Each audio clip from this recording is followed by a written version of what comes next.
Hi. I have been asked to read Twisted Wonderland by my friends after I failed to keep up with playing the game for the 24th time. Woohoo! Check in! This is an unscripted video, by the way, just me, my brain thoughts, and Premiere Pro cutting out all the unnecessary parts. Recently, I started reading the Twisted Wonderland manga. This is because I am absolutely terrible at any game that requires my daily attention. I am being checked for ADHD, yes, but that's besides the point.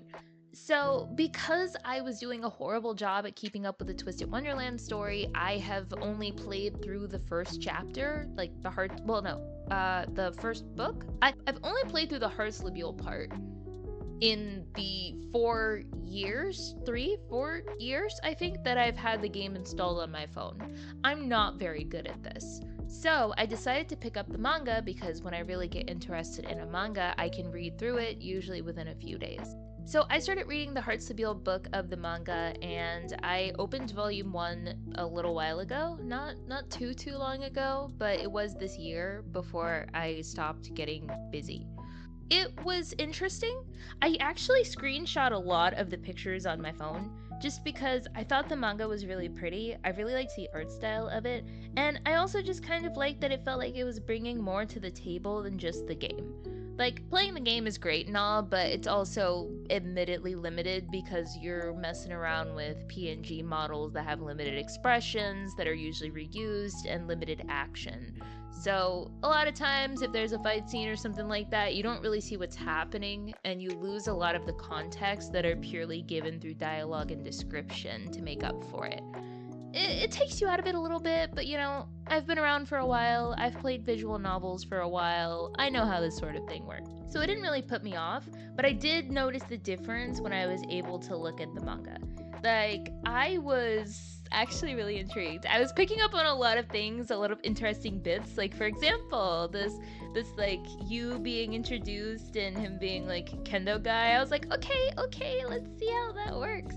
Let's see what your character is like. I'm very curious. Like, he's got like caring but reserved big strong man vibes, kind of like a little bit on the quiet side. So I was thinking like he feels like responsible big brother.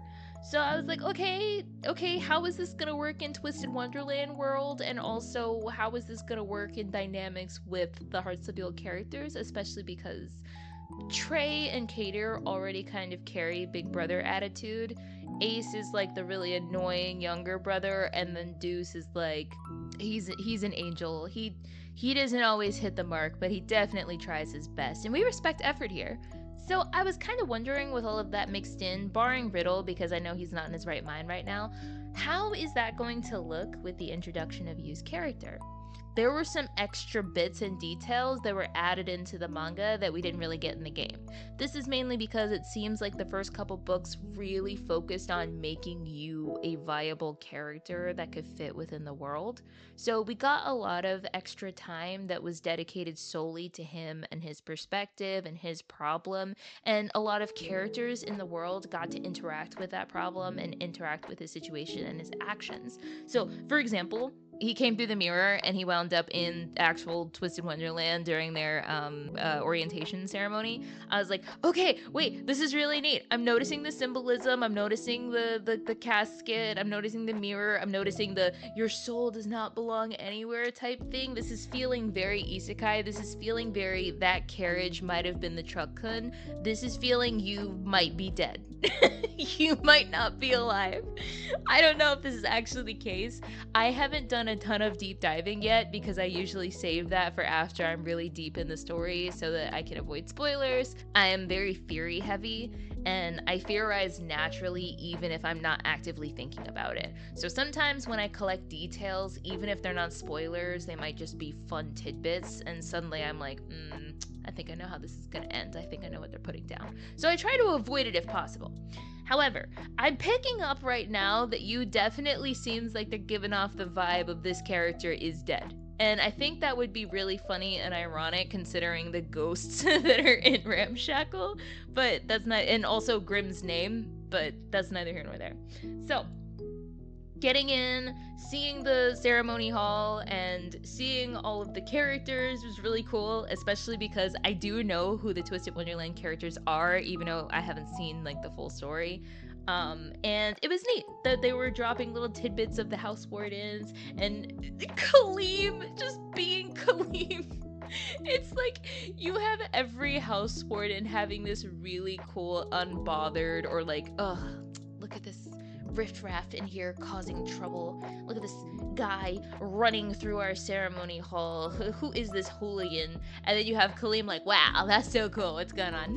I'm like, Kaleem is very Kaleem. But it was neat. Screenshot that part. I thought that was interesting. I thought it was really neat that Yu was so against being there. I completely understand him freaking out. It was just really interesting for his character because he seems so steady and reliable. And I kind of thought it was cool that once he was taken out of his comfort zone and he was around strangers instead of the people that he's constantly big brothering and looking after back in the kendo club, that he is immediately like, get me the hell out of here. What am I doing here? Who are you people? What is this shit? And I'm like, okay, you know what, I respect it. It was neat seeing Grimm pop up. He's very cute in the manga. He has such a cute art style and he looks a lot more round, and I love the way that the artist draws him. You know, monsters are just a casual happening around here, so I'm kind of curious what's going on in the Twisted Wonderland world building. Like, are there just casually monsters in the world? I'm wondering. I mean, it's magic, so it wouldn't be surprising, but, you know. Oh, this is a great picture. I'm scrolling through my phone right now with the things I screenshot to kind of remind me because it's been a while since I watched. Fantastic picture. I love Kaleem's face, and I love Phil just being so over it. Also, Riddle. This is great. This was all great. Also, having completed the Heartslabyul book in the game, I do know that Trey is like Trey's situation, and I also know that the situation with Riddle's mom yelling at his parents and him like really messed him up. I think the manga did a really good job capturing his expressions because he genuinely looks terrified, if not kind of traumatized, and I feel really bad for him. Summing it up, I thought it was really cool. I was really interested in how they handled the different events that they kind of threw in there to develop Yu more. Like, the dropping and crashing of the chandelier was so good, and the fact that he could just have a conversation with the ghost. He's just like, oh, nah, I'm good. You guys, like, want me to die and join you guys, or you want me to, like, pass on and become a ghost? No, I'm okay, but, like, thanks, though. Like, I'm kind of, like, not really feeling that. And they're like, what? Yeah, sure, okay. Like, I loved this unbothered nature of his character in other situations. Also fun to see Cater. I feel like they did a lot of really fun things with his character. I knew from playing the game just for a little while, I was like, wow, this guy's a jerk. Like, I feel like they don't, they try not to really show it too much. Like, I mean, it's not that they don't really show it too much. More so, I feel like his character is supposed to be that he's a happy-go-lucky, sweet guy, and then on the inside, he's actually kind of a jerk. Like, he's a bit more mischievous and a bit more like, I actually do these things. And, like, they kind of play with his negative traits, like his cowardice, and I think they just nailed his expressions, which is really fun in the manga. Oh, so we got a fun rundown about the dorms, and these are things that I didn't know. So I know that they mentioned that Savannah Claw Dorm has a lot of students that are good at athletics and fighting and sports and all that stuff. But I didn't know Scarabia being into fortune-telling arts and astrology and stuff. I was like, wait, that's really cool. I didn't know this detail. I was so interested in this. And then the Ignite High students, of course, being like basement-dwelling programmers and gamers. I love my dorks, but you poor babies. I loved seeing Sam. Sam is such a cool design. I feel like it really did him justice in the manga. I was so happy to see him. I think they did a really good job too at showing how absolutely ridiculous Riddle can be. and also showing that Trey and Cater, I feel like in the game, Trey and Cater felt a lot more composed. Like, even though they weren't exactly on board with what Riddle was doing, and they weren't really as in agreement with what Riddle was doing, they felt almost like they could convincingly be a part of his system of authority. But they were really floundering here. They were trying to almost protect the students and protect the other students' mental health, but it was more like they were playing damage control, and that's kind of the whole problem, you know, that they weren't confronting the actual problem, which was Riddle. But I think it was really...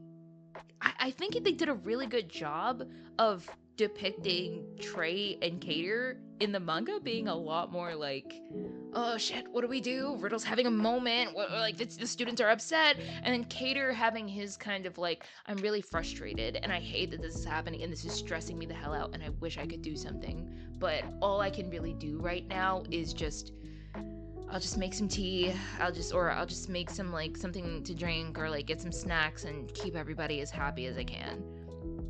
And I like that Trey and Cater play off of each other. They really feel like mom character, dad character in this. And I brand a lot of people mom character, dad character. But I liked it on them a lot. But yeah, I was interested in this. Like the tart thing went about as well as I thought. One thing that I think I'm kind of like about is I was just gushing about how much I loved that the story derailed in little ways from the actual game.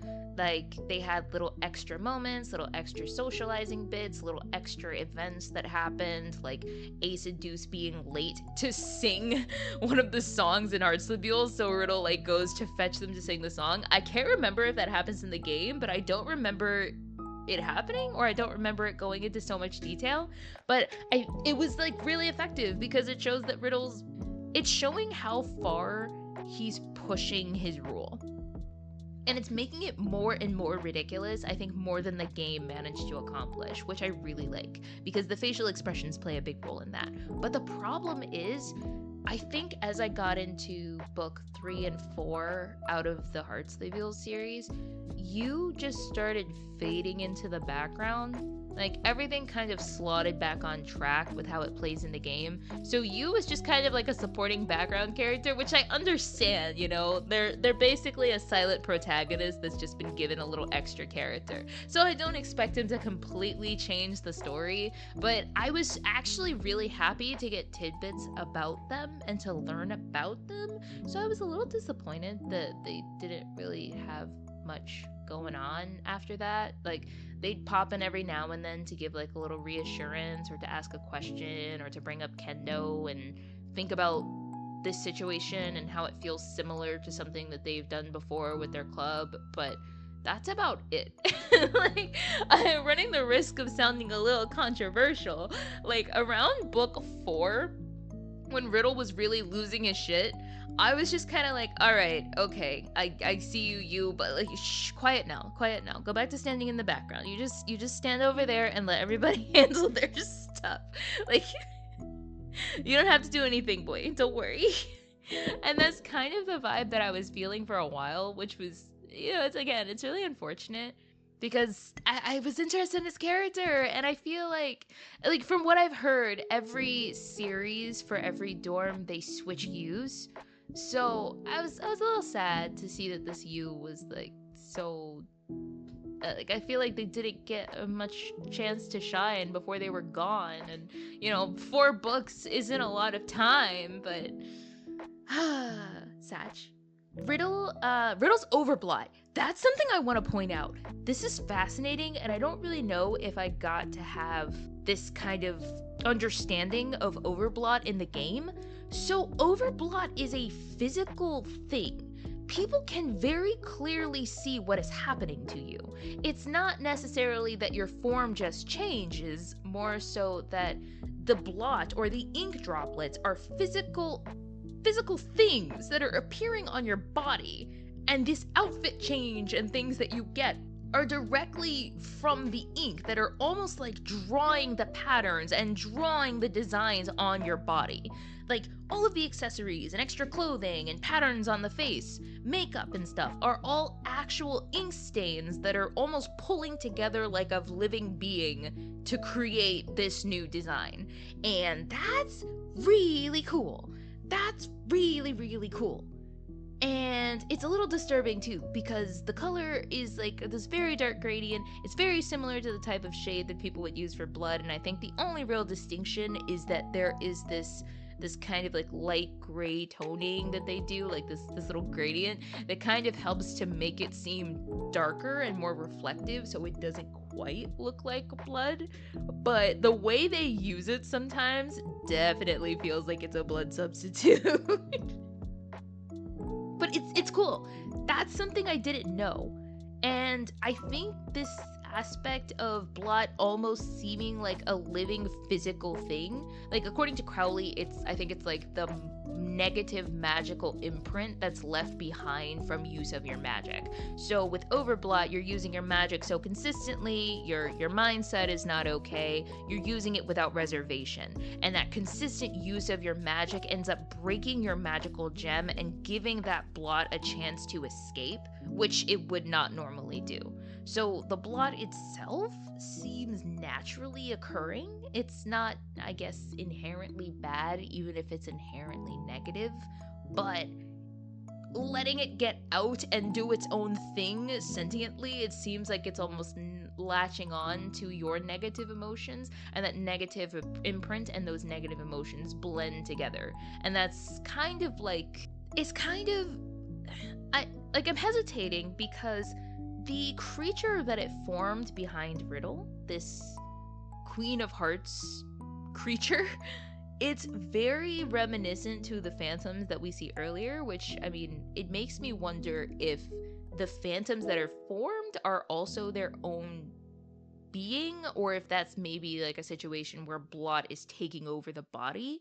We see that overblot is lethal. Overblot can absolutely be lethal.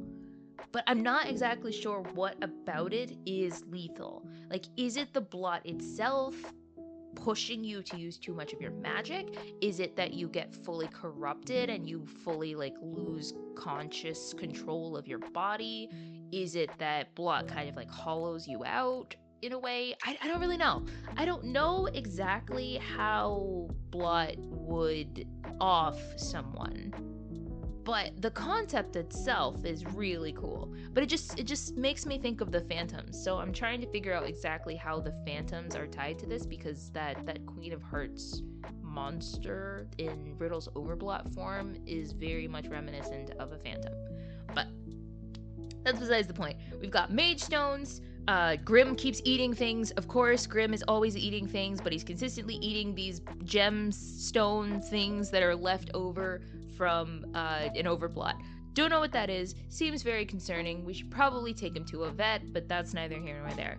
Overall, I enjoyed this. I think Riddle's backstory was really sad, and I think little baby Riddle is really cute. And I also think his growth is interesting. It's cute. I like that he is trying to do better, but I also like that it's not an immediate progression. He's definitely having a couple slip-ups and backslides, and it's okay. We're proud of the effort. So it's interesting, but I'm also thinking about characters. Of course, I'm always thinking about characters. My brain is always thinking about ships and dynamics and characters and OCs and all that good stuff within lore. But Riddle reminds me of a character arc for an OC that I've seen before. More so, it just makes it easier for me to understand Riddle's character as it relates to his growth. And it's the idea that you have to imagine just how sheltered this guy is. With the way his mom was so protective, that hour of independent study was the only free time that he got. Riddle has not likely stepped outside his home without being accompanied by an adult. Riddle has likely been very close to being quite literally shut into his home more often than not, if he wasn't in his mom's presence, which, understandable. He was I think 7 or 8 at the time. Pretty sure he was 7 or 8 at the time. So, that's about the age that you're usually stuck to your parents' hip anyway, for the most part. But he couldn't go outside his own home. He couldn't go out into their own yard. So, it's mind-boggling, because now I'm like, now he goes off to school, and the only thing that's keeping him tied and tethered is to follow the rules that he's been given, because that's the only thing he knows. There is no, like, of course, he's tied to the idea that my mom is very professional, my mom is very successful, and someone with that kind of power and notoriety has to be right. So her rules are definitely objectively what's guiding me to this semblance of success, or this semblance of being safe. And absolutely, that is beyond helicopter parenting. That is beyond unhealthy parenting. But it's a very reliant, independent way of thinking, which of course I could see why it went incredibly authoritarian once he became dorm head. But also, it's the sense of injustice and fairness that plays through Heartslabyul a lot. It's a part of like their dorm personality thing, I believe, and that's that they uphold rules and they have like this strong moral code. Because if you think about too, Riddle immediately overthrew the previous house warden, I think, was it 10 days? Within 10 days of being in Night Raven? Which is crazy in itself. But you have to imagine that what was going through his head at that time is, I can't allow this person to lead. They aren't leading correctly. They aren't leading in a way that's up to my standards, and this is completely unfair to all of the students to have to work under this person. Because he even notes himself a few times. He says, I don't want to have to do this, but you're bringing this on yourself for breaking the rules, which...